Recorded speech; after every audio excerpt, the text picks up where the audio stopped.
Meus irmãos, vamos ouvir a palavra do Senhor nesta noite. Convido os irmãos a abrir as Sagradas Escrituras no livro do profeta Malaquias. Não vou fazer a exposição de todo o livro, mas vamos fazer a exposição do capítulo 1, do versículo 1 ao versículo 10. Peço que vocês leiam todo o livro. Tem muitas coisas para nós extrairmos desse livro.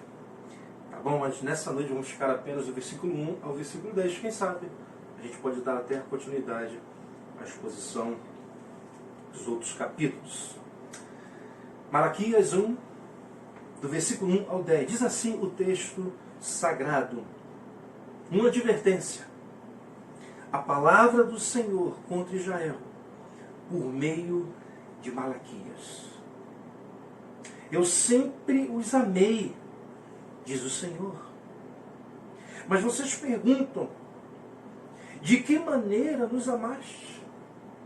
Não era Esaú, irmão de Jacó? Declara o Senhor. Todavia eu amei Jacó, mas rejeitei Esaú. Transformei suas montanhas em terra devastada, e as terras de sua herança em morada de chacais do deserto. Embora Edom afirme, fomos esmagados, mas reconstruiremos as ruínas, assim diz o Senhor dos exércitos. Podem construir, mas eu demolirei. Eles serão chamados terra perversa, povo contra quem o Senhor está irado para sempre.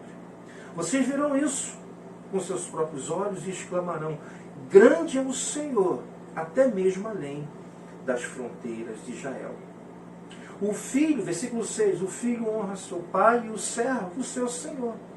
Se eu sou o pai, onde está a honra que me é devida?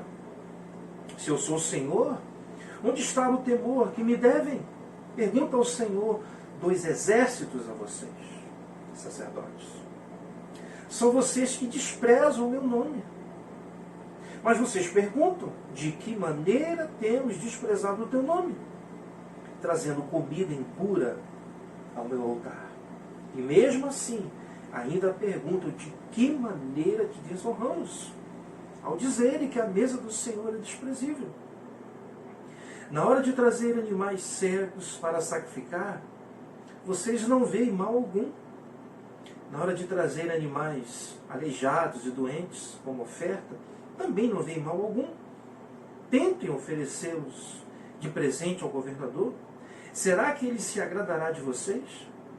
Será que os atenderá? Pergunta o Senhor dos exércitos. E agora, sacerdotes, tentem apaziguar Deus para que tenha compaixão de nós. Será que com esse tipo de oferta ele os atenderá? Pergunta o Senhor dos exércitos. Se um de vocês fechasse as portas do templo, assim, ao menos, não acenderiam o fogo do meu altar inutilmente.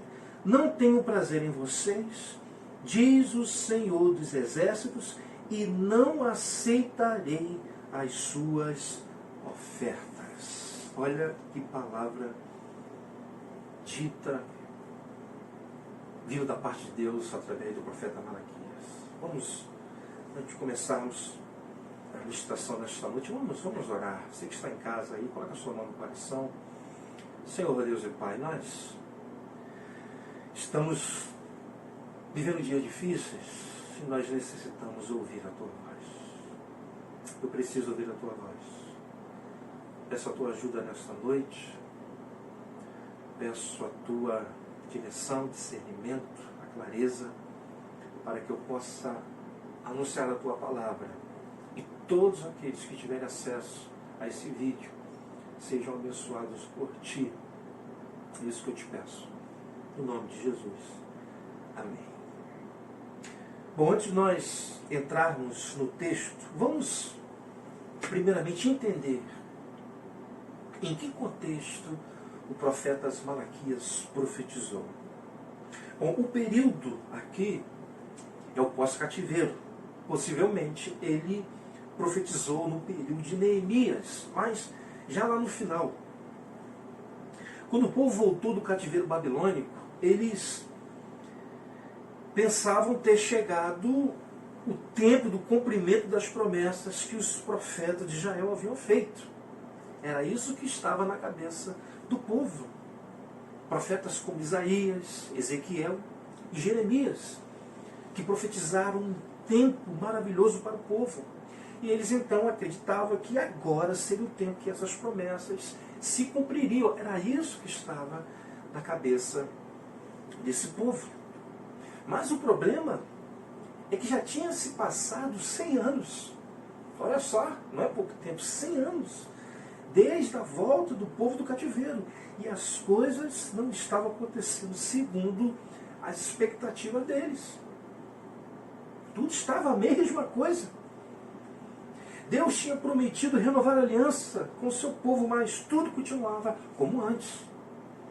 Os profetas tinham mencionado um tempo de paz, como eu disse, através dos profetas Isaías, Ezequiel, Jeremias, mas eles ainda viviam cercados por inimigos. O povo continuava tendo problemas com as nações pagãs vizinhas. As promessas de renovação do culto não se concretizaram. As celebrações no templo em Jerusalém eram caracterizadas pelo formalismo. O culto era vazio, o culto era superficial. Naquele dia os sacerdotes também se corromperam. Ezequiel tinha profetizado a respeito de um templo glorioso. Mas o templo, ora construído, era menor do que o templo de Salomão.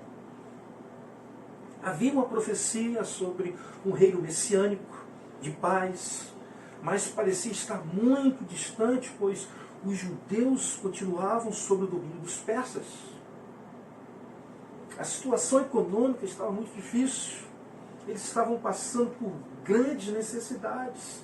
Eram oprimidos e pagavam pesados impostos. E enfrentavam secas e escassez de coisas básicas. E novamente era o tempo de esperar pelo cumprimento das antigas promessas, mesmo já ter tido passado 100 anos. Novamente, eles teriam agora que esperar. Portanto, diante dessa situação, neste contexto, o povo começou a desanimar. Começaram a desanimar. O amor pelas coisas de Deus, pouco a pouco, pouco a pouco foi diminuindo. E começaram a se dispersar em busca dos seus próprios interesses.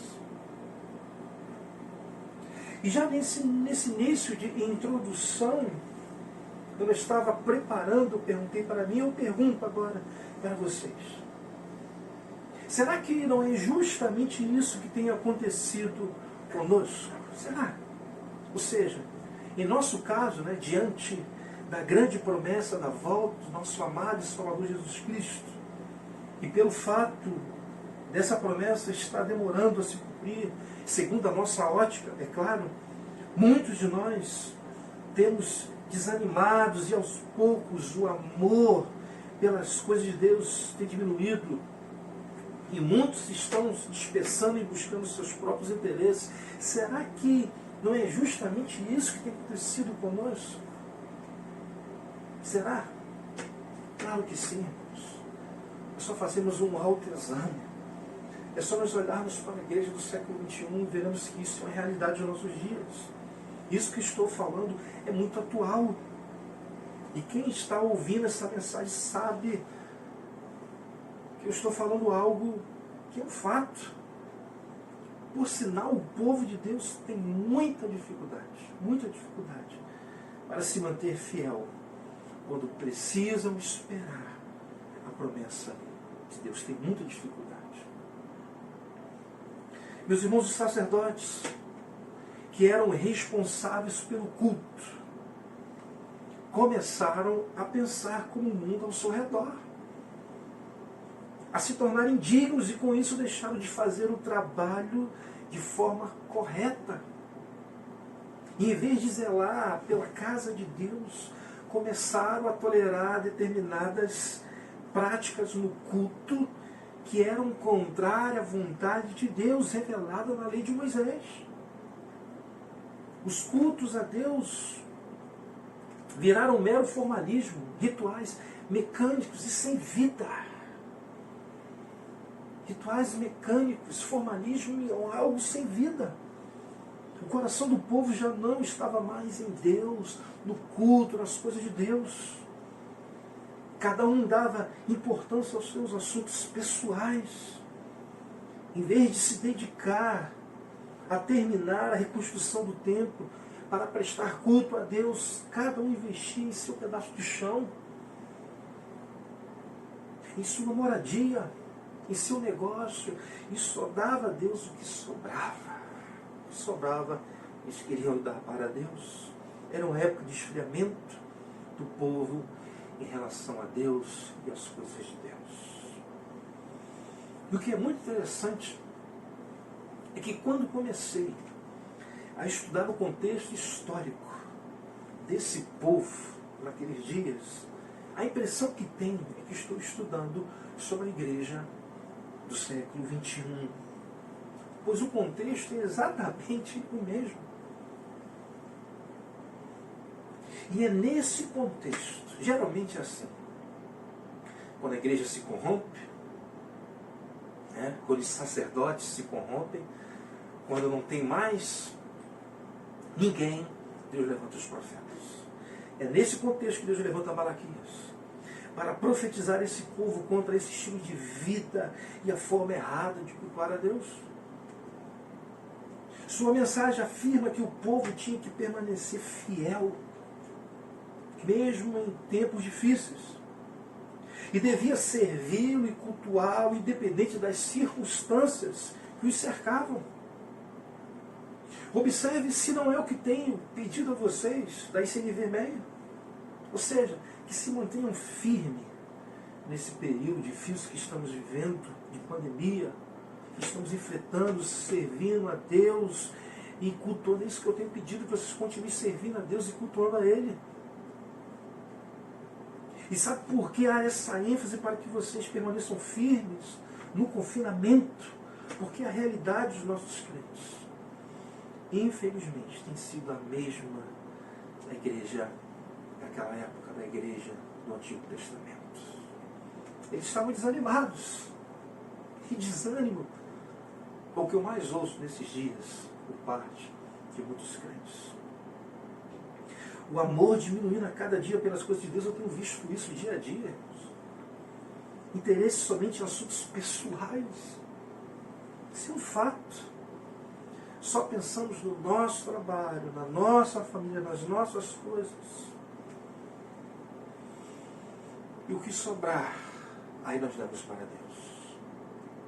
Damos a Deus o nosso pior tempo. Nós só fazemos uma autoavaliação. A nossa contribuição muitas vezes é a pior. Damos a Deus o que sobra. Não gastamos tempo conversando com Deus, ou seja, orando. Não gastamos tempo para ouvir Deus falar, ou seja, através da sua palavra. Ou seja, a igreja do século XXI é muito parecida com a igreja do Velho Testamento. Infelizmente, eu falo isso nesta noite. Infelizmente. Mas essa é uma grande realidade. Bom, vamos ver isso agora que estou falando, através do texto bíblico. Pelo menos uma parte nesses versículos que nós lemos nessa noite, mas isso fica muito claro nos outros capítulos, nos outros versículos. Mas diz assim no versículo 1, uma advertência. A palavra do Senhor contra Israel por meio de Malaquias. O primeiro ponto que eu quero chamar a sua atenção é que a palavra, a advertência contra Israel profetizada por Malaquias, vinha da parte de Deus. Não era nenhum devaneio. Malaquias não estava inventando nada. O que ele estava falando, o que ele estava pregando, o que ele estava profetizando, a sua advertência, a sentença, vinha da parte de Deus. Primeira coisa que nós precisamos entender, o versículo diz isso muito claro, uma advertência. A palavra do Senhor contra Israel por meio de Malaquias. A palavra advertência no original, o sentido é de peso, de fardo. Ou seja, Malaquias estava trazendo uma palavra pesada contra o povo. E como já mostrei, o povo estava esperando promessas da parte de Deus que lhes trouxesse descanso, tranquilidade. Mas Deus traz para eles uma advertência, uma sentença, uma palavra pesada. E sem dúvida, nesse momento, a palavra que o profeta iria levar ao povo muito mais sendo uma advertência, uma palavra pesada, não seria muito bem aceita por eles. Eles estavam esperando ouvir de Deus algo, quando na verdade agora eles vão ouvir uma sentença, uma advertência da parte do Senhor. Agora preste atenção, observe que a mensagem de fato é uma advertência. Se você ler todo o livro, você percebe bem isso. Percebe-se que é uma sentença e é pesada, mas observe como ela começa, como é que Deus começa falando com o seu povo. Versículo 2. Eu sempre, olha que coisa tremenda, amém, diz o Senhor, mas vocês perguntam de que maneira os amaste. Não era Esaú irmão de Jacó? Declara o Senhor, todavia eu amei Jacó. Observe o detalhe da primeira parte, eu sempre os amei, diz o Senhor. Deus não amou o seu povo em apenas um momento, ou apenas em um dia. Não, mas sempre, sempre. O povo escolhido por Deus sempre amou. Sempre. Portanto, essa advertência, essa mensagem pesada que vamos perceber mais à frente, é por amor ao seu povo. Porque Deus ama o seu povo. E nesse momento em que o povo estava desanimado, se desviando das coisas de Deus, do culto verdadeiro, ouvir que Ele sempre os amou, deveria animá-los, deveria renová-los, deveria restaurá-los. Mas infelizmente não é isso que acontece. Não é essa percepção que eles têm. Segunda parte do versículo 1 diz, mas vocês perguntam, de que maneira nos amaste? Observe o que o povo perguntou a Deus. Na verdade, irmãos, o que eles estão querendo dizer é o seguinte: como o Senhor pode dizer que nos ama? Como se estamos enfrentando dificuldades financeiras? Se pagamos impostos altíssimos? Se os persas continuam dominando sobre nós? Que amor é esse? De que maneira nos amaste? Ou seja, eles estavam medindo o amor de Deus em relação aos bens materiais e à ausência de problemas. Meus irmãos, nós fazemos as mesmas coisas. Quando os crentes começam a enfrentar dificuldade financeira, quando são acometidos por alguma enfermidade, quando estão passando por momentos bem difíceis em alguma área da sua vida, da mesma forma que esse povo duvidou do amor de Deus, nós também duvidamos. Meus irmãos, eu estou há muito tempo na igreja, há anos, desde juventude, e sempre estou ouvindo esse questionamento em relação ao amor de Deus. Ah, Deus, Ele não me ama. Quando o negócio aperta, é o primeiro pensamento que muitos têm em relação ao amor de Deus.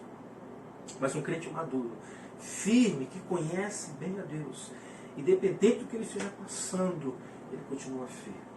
Talvez ele não entenda algumas coisas, isso é normal, é natural, mas ele jamais duvida do amor de Deus. Quero ser bem claro nesta noite. Não importa quão difícil seja a sua situação nesta noite, seja ela qual for, nenhum de nós tem o direito de duvidar, ou ao menos desconfiar do amor de Deus sobre as nossas vidas, sem hipótese alguma. Meus irmãos, Deus já demonstrou o seu grande amor por nós, quando entregou o seu único Filho na cruz do Calvário para morrer por nós, miseráveis pecadores. Ele não precisa provar mais nada. E vou mais longe, se um Filho de Deus em algum momento duvidar do amor de Deus, deveria sentir vergonha, deveria se sentir constrangido por duvidar desse amor. Deus falou para eles: eu sempre os amei, diz o Senhor. E diante da dúvida deles, Deus ainda diz, explica a situação, versículo 2 ao 5. Não era Esaú irmão de Jacó? Deus começa a explicar para eles o seu amor. Declara o Senhor: todavia eu amei Jacó, mas rejeitei Esaú. Transformei suas montanhas em terra devastada, e as terras de sua herança e morada de chacais no deserto. Embora Edom afirme: fomos esmagados, mas reconstruiremos as ruínas, assim diz o Senhor dos Exércitos. Podem construir, mas eu demolirei. Eles serão chamados terra perversa, povo contra quem o Senhor está irado para sempre. Vocês verão isso com seus próprios olhos e exclamarão: grande é o Senhor, até mesmo além das fronteiras em Israel. Ou seja, o que Deus está dizendo é o seguinte: eu escolhi amar vocês quando escolhi Jacó e rejeitei Esaú. É isso que Deus está mostrando.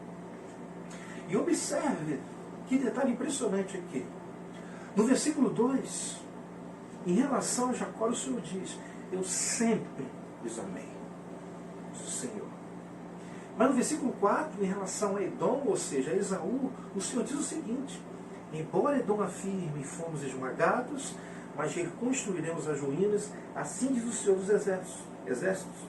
Podem construir, mas eu demolirei. Eles serão chamados terra perversa, povo contra quem o Senhor está irado para sempre. Ou seja, em relação a Jacó, o amor de Deus seria para sempre.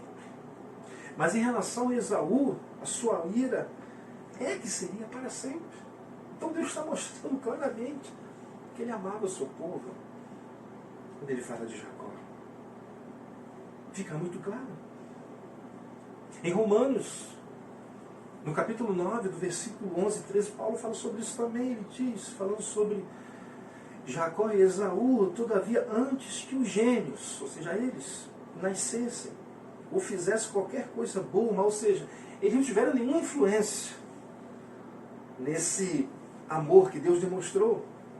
E diz: a fim de que o propósito de Deus, conforme a eleição, permanece, não por obras, não porque eles fizeram alguma coisa, mas porque aquele que chama, foi dito a ela: o mais velho servirá ao mais novo. Era plano de Deus.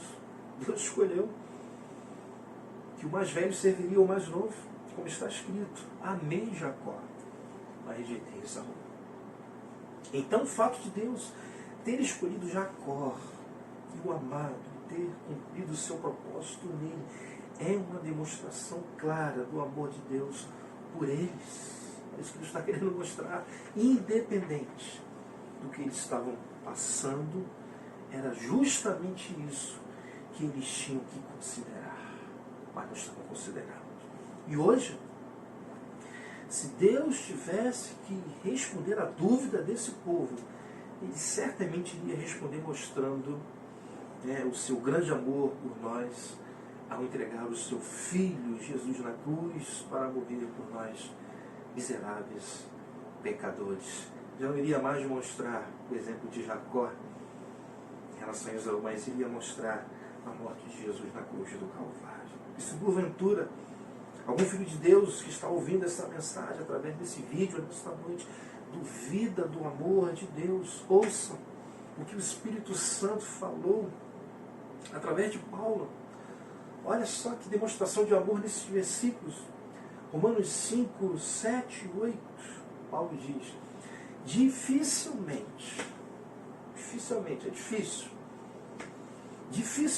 haverá alguém que morra por um justo.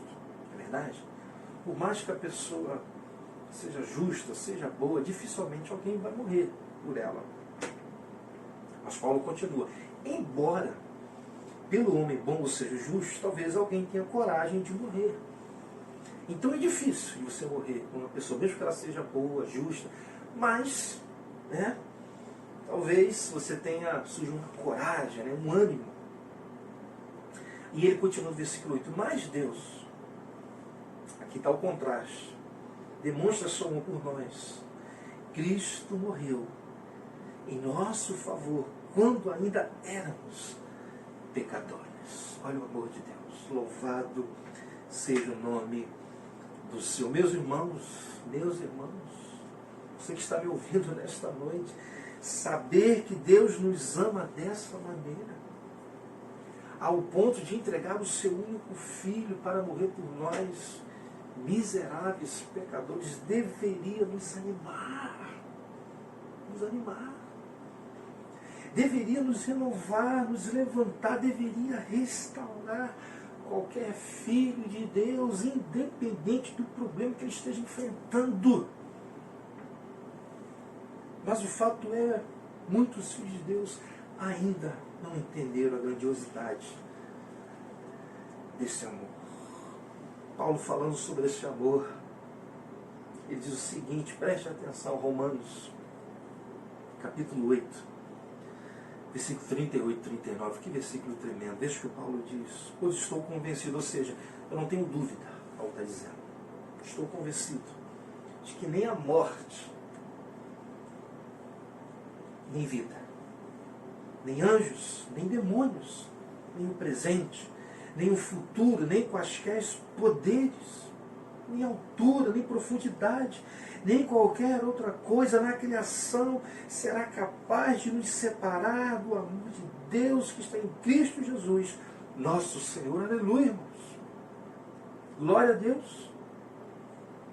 Meus irmãos, esse amor demonstrado por Paulo aqui é a maior garantia que a nossa salvação em Jesus Cristo está segura. Por quê? Pois nada poderá nos separar desse amor que Ele tem por nós e que foi demonstrado na cruz do Calvário com a sua morte. Mas o fato é, muitos filhos de Deus ainda não compreendem esse amor. Até falam dele, cantam sobre ele, pregam sobre ele, ensinam sobre ele, mas muitos, na verdade, não entendem. É tudo de boca para fora. Meus irmãos, deixa eu falar algo para vocês nesta noite. Algo que eu tenho ensinado lá na nossa igreja, na Ensino Vermelho. Não é natural que alguém queira morrer. Mesmo nós, filhos de Deus, que sabemos que o inferno não será mais o nosso destino, mas ninguém acorda pensando, poxa, hoje eu poderia ser atropelado, morrer e ir para o céu. Ninguém pensa dessa forma, porque não é natural. Mesmo o crente mais convicto da sua salvação não pensa dessa forma, pois isso não é um pensamento, uma ação natural. Quando vemos um crente querendo, desejando ir para o céu, provavelmente ele está sofrendo muito, provavelmente está passando por situações insuportáveis. Então, como ele sabe que no céu não haverá mais tristeza, choro, ele pede a morte, né? Porque ele sabe que ele vai para o céu. Agora, eu quero ver um crente com bastante dinheiro, com bastante tempo, bem de saúde, tudo tranquilo na sua vida, se ele quer ir para o céu. Então, essa é a nossa natureza. A história é diferente. Então, é fato que nós não queremos morrer. Agora, o crente, ele não pode temer a morte. O crente, ele não pode ter pavor da morte. Pois a morte para nós é o caminho para uma nova vida, não temporária, mas eterna com Deus. Quando nós morrermos, nós iremos nos encontrar com o nosso Senhor e viveremos eternamente com Ele. Lá não haverá mais sofrimento. Paulo deixa muito claro que nada será capaz de nos separar do amor de Deus que está em Cristo Jesus, nosso Senhor. Está falando aqui da nossa salvação que está garantida. Então, se nós morrermos, nós iremos para o céu. Meus irmãos, o coronavírus, que muitos estão apavorados com ele, ou de fato ele mata, não é capaz de nos separar do amor de Deus que está em Cristo Jesus. Ele pode até nos matar, por sinal muitas pessoas estão morrendo, inclusive filhos de Deus, mas me separar do amor de Deus, isso é impossível para ele.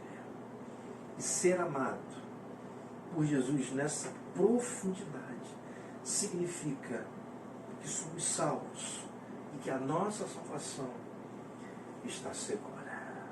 Glória a Deus por isso.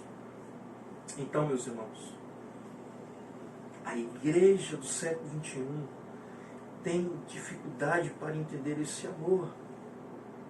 E a igreja do Velho Testamento também tinha. Por isso que quando Deus disse para eles no versículo 2, eu sempre os amei, diz o Senhor, eles perguntaram, de que maneira nos amaste? Olha a dificuldade de entender. Portanto, meu conselho, meu ensinamento nessa noite é, quando você quiser medir o amor de Deus, não façam como eles, que mediram esse amor através de coisas materiais, ausência de problema. Não meçam o amor de Deus pelas lutas e dificuldades que estamos enfrentando, mas devemos medir o seu amor. Sabe como? Olhando para a cruz, olhando para a morte dele por amor a nós. Amém?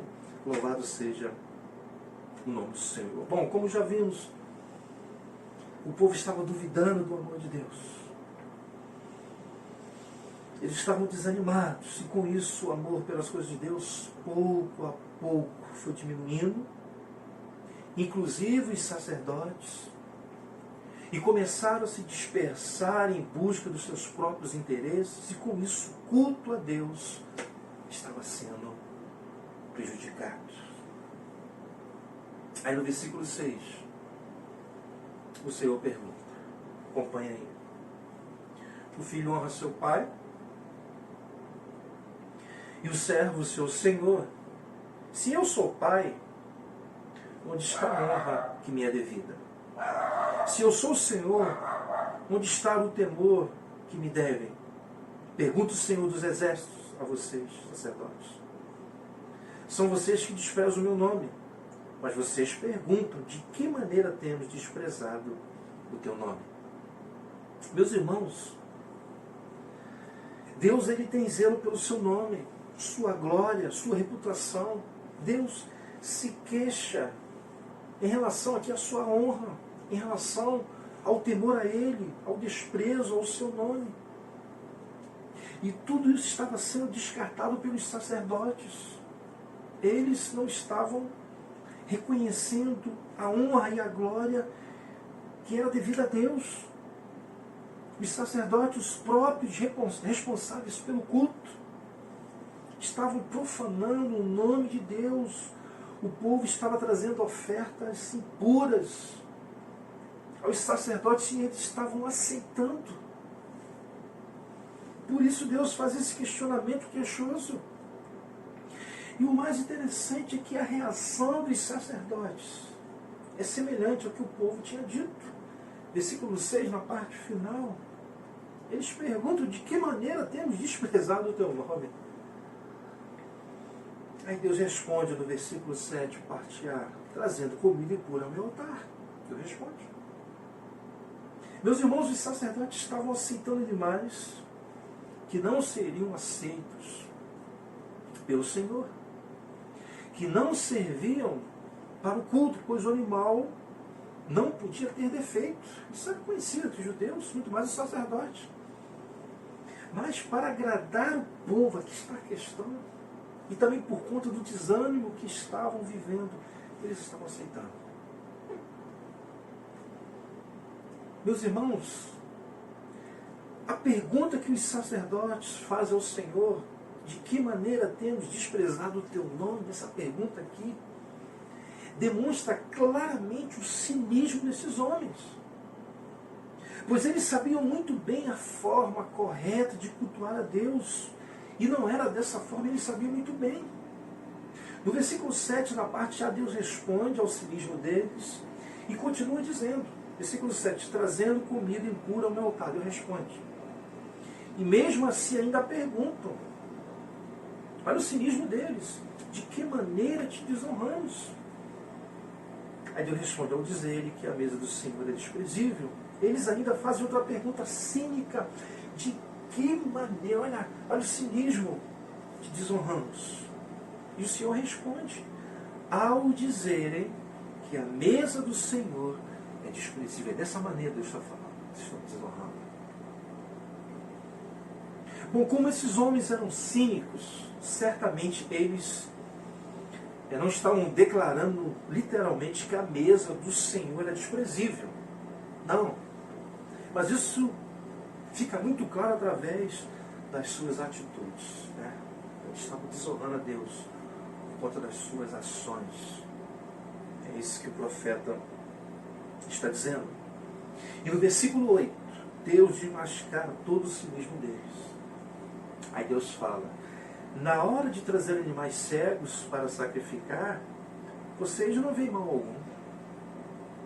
Na hora de trazer animais aleijados e doentes como oferta, também não veem mal algum. Aí Deus pergunta, Deus fala, tentem oferecê-los de presente ao governador. Será que ele se agradará de vocês? Uma pergunta retórica, claro que não. Será que os atenderá? Claro que não, pergunta o Senhor dos Exércitos. E os irmãos, era justamente isso que estava acontecendo. Era dessa forma que vemos no versículo 8 que eles estavam cultuando a Deus. Aceitando qualquer oferta, qualquer animal, cego, coxo. No versículo 9 o profeta diz, e agora, sacerdotes, tentem apaziguar Deus, para que tenha compaixão de nós. Será que com esse tipo de oferta, esse animal coxo, cego, eles atenderá? O profeta pergunta. Quer dizer, o Senhor pergunta através do profeta, né? Pergunta o Senhor dos Exércitos através do profeta. Claro que não. E agora a impressão que tem é que há um tom de ironia, né, por parte do profeta. É como se o profeta estivesse dizendo o seguinte, sacerdotes, tentem agora tranquilizar a Deus. Tentem acalmá-lo para ver se ele tem compaixão de nós. Agora, vocês acham que ele vai atender as nossas orações com esse tipo de oferta que vocês estão oferecendo a ele? Será? E a resposta é claro que não. O profeta está sendo irônico com aqueles homens. Meus irmãos, diante das queixas do Senhor com os sacerdotes naqueles dias, nós, pastores, líderes, precisamos urgentemente considerar, refletir, pensar no culto que a igreja tem oferecido ao Deus Santo. Chegou a hora de nós refletirmos sobre isso. Será que não temos oferecido ofertas a Deus que não deveriam ser ofertadas a Ele? Será? Será que não temos trazido animais cegos em nossos cultos, animais que Deus não aceita? Meus irmãos, o culto que oferecemos a Deus, tanto de maneira individual como de maneira coletiva, é algo muito sério. Algo muito sério. Hoje o nosso culto não é mais composto com as mesmas ofertas que a igreja do Antigo Testamento oferecia a Deus. É diferente. Hoje não é mais preciso trazer animais para o culto, mas os elementos dos cultos em nossos dias são a pregação da palavra, oração, música, sacramentos, ofertório. Portanto, não podemos subir ao púlpito para pregar qualquer coisa, porque Deus ele não aceita. Como muitos têm feito, o verdadeiro culto ao Senhor precisa haver pregação bíblica, pregação genuína, porque senão Deus não aceita. As nossas orações precisam ser orações sinceras, não orações mecânicas, programadas, verdadeiras. Elas precisam ser feitas com base nas Sagradas Escrituras. Não podemos cantar para o nosso Deus qualquer música, elas precisam ser teocêntricas, cristocêntricas. As músicas cantadas em nossos cultos precisam glorificar a Deus. Glorificar a Deus. Será que isso tem acontecido? Será? Não podemos ofertar ao nosso Deus de qualquer maneira. As nossas contribuições devem ser dadas com alegria, com amor, com voluntariedade e não com um sentimento de barganha. Será que tem sido dessa forma? Faça um autoexame. Como filho de Deus que cultua a Deus, precisamos ministrar os sacramentos, a ceia do Senhor, o batismo, segundo a orientação bíblica. Todo culto deve ter como propósito glorificar a Deus, honrar o seu santo nome. E a pergunta que nós, pastores, precisamos fazer é: será que os nossos cultos têm glorificado a Deus? Têm honrado o seu nome? Creio que não, irmãos. Creio que não, infelizmente. Tenho pensado muito sobre isso e a resposta é: creio que não. E se isso não tem acontecido, nós, pastores, somos os culpados, pois eram os sacerdotes que impediam que o animal cego, o coxo, não entrassem no templo para serem oferecidos a Deus. Nós somos os responsáveis para fiscalizar isso. Por isso o pastor tem que observar, ele tem que analisar todos que sobem ao púlpito para pregar, para isso ele tem que observar. Para ver se de fato aquilo agrada a Deus, é pregação bíblica. O pastor tem que analisar as músicas que são cantadas. Não pode ser qualquer uma. As orações que são feitas. De que maneira o povo está contribuindo para que não haja uma motivação errada. Os sacramentos precisam ser ministrados corretamente. Meus irmãos, estamos tratando de algo muito sério. Deus leva muito sério o culto que é prestado a Ele. E infelizmente muitos pastores não têm tratado essa questão com seriedade e muito menos biblicamente. É verdade que muitos erram por ignorância, por falta às vezes de conhecimento, mas outros, mesmo sabendo que a questão é séria, não procuram fazer a coisa correta e, portanto, usam o culto como vitrine para atrair o povo. Vitrine. E Deus não se agrada disso.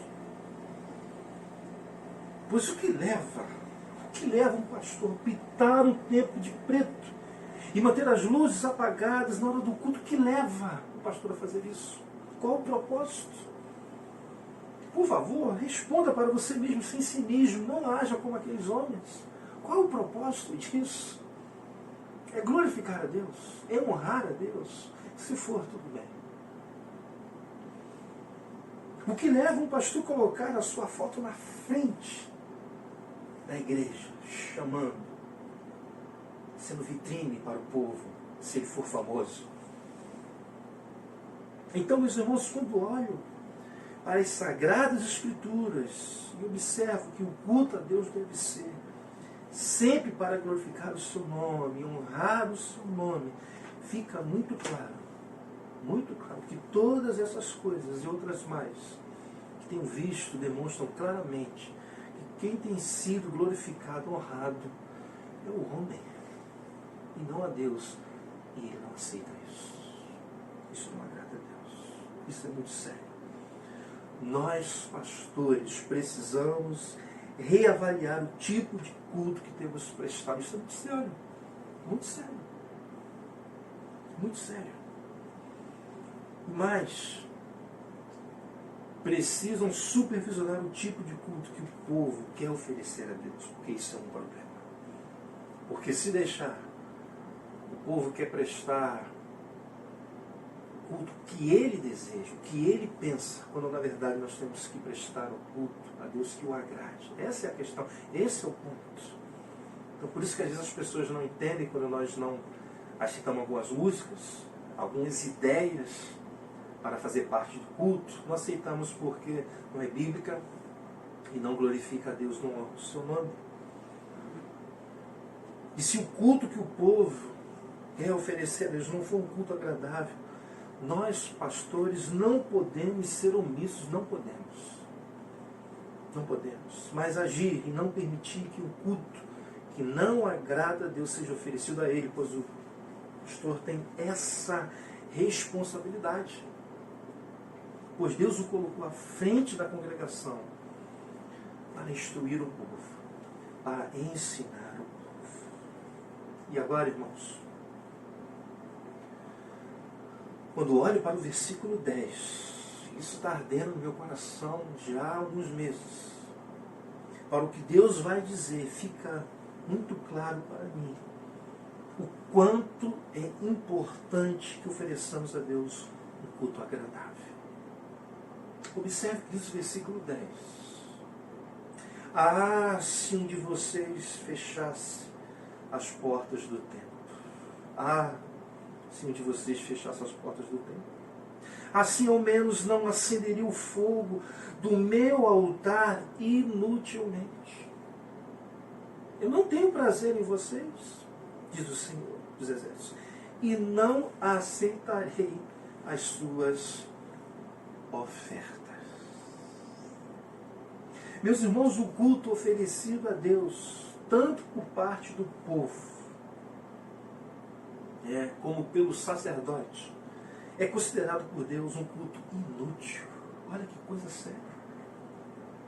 É considerado por Deus algo desagradável, que Ele não aceita. Ele não aceita tal culto. Estava fora de cogitação. E está fora de cogitação. Não adianta querer inventar. Se o culto que nós prestarmos a Deus, se não honrar o seu nome. E o que mais me chama a atenção no versículo 10, e o que moveu o meu coração, o que me impulsionou a pregar essa mensagem, é ver o desejo de Deus em relação ao templo e ao culto. Deus falou, se um de vocês fechasse as portas do templo. Veja como isso é atual. Assim ao menos não acenderia o fogo do meu altar inutilmente. Não tenho prazer em vocês, diz o Senhor dos Exércitos, e não aceitaria suas ofertas, não aceitarei o culto que vocês estão prestando. Meus irmãos, é como se Deus estivesse torcendo, que um sacerdote fechasse as portas do templo para que não houvesse culto, para que o fogo do altar fosse aceso inutilmente, pois Deus não tinha prazer no culto que Ele estava oferecendo. Sendo assim, era melhor que as portas do templo se fechassem. Era melhor. Vou repetir para ver se vocês entendem que o Espírito fala conosco. Deus estava torcendo que um sacerdote aparecesse para fechar as portas do templo. Eu disse, fechar as portas do templo. Fechar as portas do templo, para que não houvesse culto. Meus irmãos, amigos pastores, será que as portas dos nossos templos fechadas não é um indicador de que Deus não está se agradando dos nossos cultos? Eu tenho pensado muito sobre isso. E eu creio, sim, eu creio. Eu creio de verdade que Deus não está se agradando dos nossos cultos.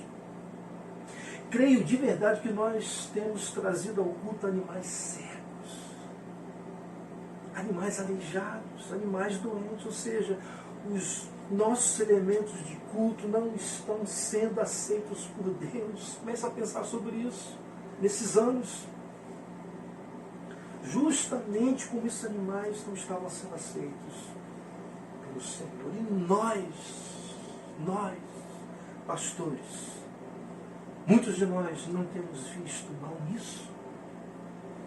E, portanto, permitimos que o povo preste um culto inútil a Deus.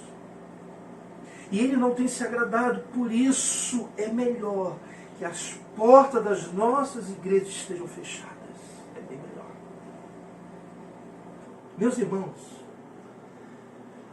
creio de verdade que nesses dias Deus achou quem fechasse as portas do templo para que esse tipo de culto inútil que muitos de nós temos apresentado a Ele não aconteça.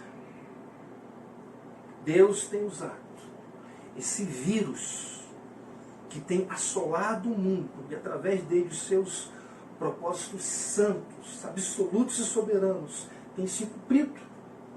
E um deles, sem dúvida, é o fechamento das portas dos nossos templos. Ah, como isso arde no meu coração. Ah, como eu falo isso com convicção e certeza, com base nas Sagradas Escrituras. Meus irmãos, que possamos fazer um autoexame a respeito do culto que temos apresentado a Deus. E que isso seja feito sem cinismo. E certamente iremos identificar que as nossas pregações, as nossas orações, as nossas músicas, as nossas contribuições, ou seja, os nossos elementos de culto, muitas vezes são animais cegos, aleijados, coxos, ou seja, são ofertas que Deus não aceita. Não aceita. Não é somente levantar as mãos e cantar. Não é somente entrar na igreja e falar a Deus, entregar o seu dízimo, a sua oferta. Não. Tem que agradar a Ele, senão Ele não aceita. Portanto, após identificarmos o culto inútil que temos oferecido a Ele, o meu desejo é que possamos acertar, nos arrepender, acertar e prestar um culto agradável ao nosso Deus, porque Ele de fato merece. Que Deus nos ajude. Meus irmãos, que possamos compreender a ação de Deus nesses dias, por trás dessa pandemia, desse vírus, as portas dos nossos templos fechadas. Creio de verdade que é um grande indicador de que é da vontade do Senhor que elas estejam fechadas, por não haver em muitas igrejas um culto que de fato agrada a Deus. Que Deus tenha misericórdia das nossas vidas. Que Deus tenha misericórdia da minha vida, da nossa igreja, das nossas igrejas. Possamos pensar e refletir sobre o verdadeiro culto que devemos prestar a Deus. Amém? Vamos orar. Senhor Deus Pai, possamos refletir, pensar e temer naquilo que o Senhor falou conosco nesta noite. Ajuda a igreja do Meia, ajuda todos aqueles que vão ver esta mensagem, que o Espírito Santo possa convencer. Que o teu povo, os meus amigos pastores, possam aceitar bem esta palavra que veio do teu coração. Obrigado por esta noite. Em nome de Jesus. Amém. Amém. Que Deus os abençoe rica e abundantemente.